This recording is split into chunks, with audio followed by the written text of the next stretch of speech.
फाल्गुन शुक्ल पक्ष की आमल की एकादशी व्रत कथा।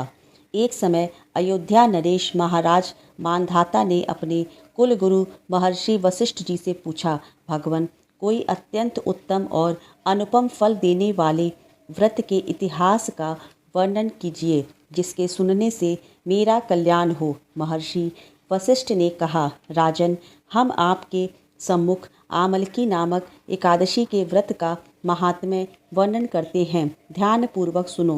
प्राचीन काल में एक वैदिक नाम का नगर था। वहाँ के राजा चंद्रवंशावतंस महाराज चित्ररथ थे, जो परम वैष्णव नारायण के अनन्य भक्त थे। उनके राज्य की सारी प्रजा प्रत्येक मास की समस्त एकादशियों का व्रत और नियम विधिवत करती थी। यहाँ तक कि पशु एवं पक्षी भी एकादशी के दिन आहार नहीं करते थे।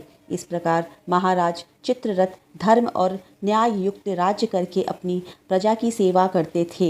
एक समय की बात है कि महाराज चित्ररथ अपनी सारी प्रजा सहित फाल्गुन शुक्ल आमलकी नाम की एकादशी के व्रत का उद्यापन करने के निमित्त ग्राम के बाहर उपवन में एक सरोवर के किनारे कुंभ स्थापित कर छत्र, उपानह, पंचरत्न, गंध, धूप, दीप और नैवेद्य से धात्री का पूजन करने लगे। कहा, हे जामदग्नेय, हे रेणुकानंदन, हे आमले की छाया में उपविष्ट, हे भुक्ति एवं मुक्तिदाता, आपको कोटि कोटि नमस्कार है। हे ब्रह्मा से उत्पन्न धात्री, हे सर्व पापों को नाश करने वाली धात्री, तुमको नमस्कार है। हे देवी, तुम मेरे अर्घ को ग्रहण करो और पापों को नष्ट करो। इस प्रकार राजा अपनी प्रजा सहित जागरण करता रहा। दैव संयोग से एक महाअधम व्याध भी, जो वन में मार्ग भूल गया था, दिन भर का प्यासा एवं थका हुआ वहां आ पहुंचा, और वह भी आश्चर्यचकित दृष्टि से वहां पर प्रत्येक दृश्य देखने लगा। और उस रात वह भी अपनी भूख प्यास से भूल भगवान की कथा सुनता रहा। यद्यपि उस व्याध का कार्य पाप कर्म एवं हिंसा ही करना था, तथापि उस दिन उसने प्रेम पूर्वक भगवान की पूजा देखी। दूसरे दिन प्रातःकाल व्रत का पारायण कर सभी लोग अपने अपने घर गए। वह व्याघ भी प्रसन्नता पूर्वक घर गया।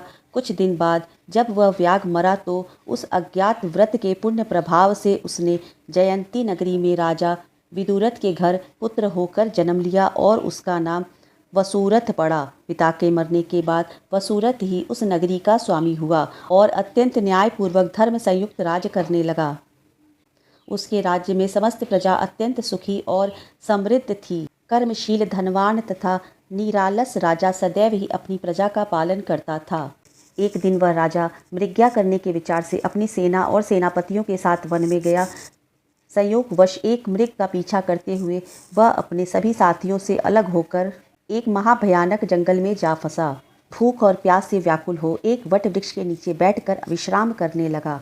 सुंदर, शीतल और स्वच्छ वायु के कोरों से शीघ्र ही उसको निद्रा देवी की गोद में डाल दिया। राजा सभी सुध बुध भूल अचेत हो गया। इसी समय वहां पर बहुत से जंगली डाकुओं का दल आ पहुंचा और राजा को सोता देख नाना प्रकार के दुर्वाक्यों को कहता हुआ राजा को मारने के लिए झपटा और एक साथ ही राजा पर अनेक प्रकार के सहस्त्रों अस्त्रों का प्रहार कर दिया। परंतु आश्चर्य का विषय तो यह था कि राजा के शरीर पर किसी भी अस्त्र का घाव नहीं हुआ और न राजा को कुछ मालूम पड़ा।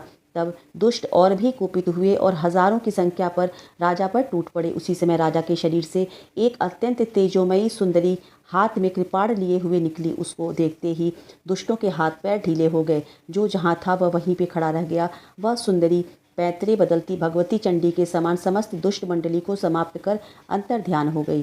दुष्टों के कोलाहल एवं आर्तनाद से राजा की निद्रा भंग हुई। उसने ज्यों ही आंख खोलकर देखा, त्यों ही उसे चारों ओर लाशों के ढेर दिखाई पड़े। तब राजा ने कहा, किसने मेरी रक्षा की है? इन दुष्टों को किसने मारा है? उसी समय आकाशवाणी हुई कि भगवान के सिवा कौन किसकी रक्षा कर सकता है। ऐसी आकाशवाणी सुन राजा अत्यंत ही प्रसन्न हुआ और घोड़े पर सवार होकर अपने नगर को लौट गया। हे राजन, यह आमलिकी नामक एकादशी अपने भक्तों की रक्षा कर उसे वैष्णव लोक का अवश्य अधिकारी बनाती है। ओम नमो भगवते वासुदेवाय नमः।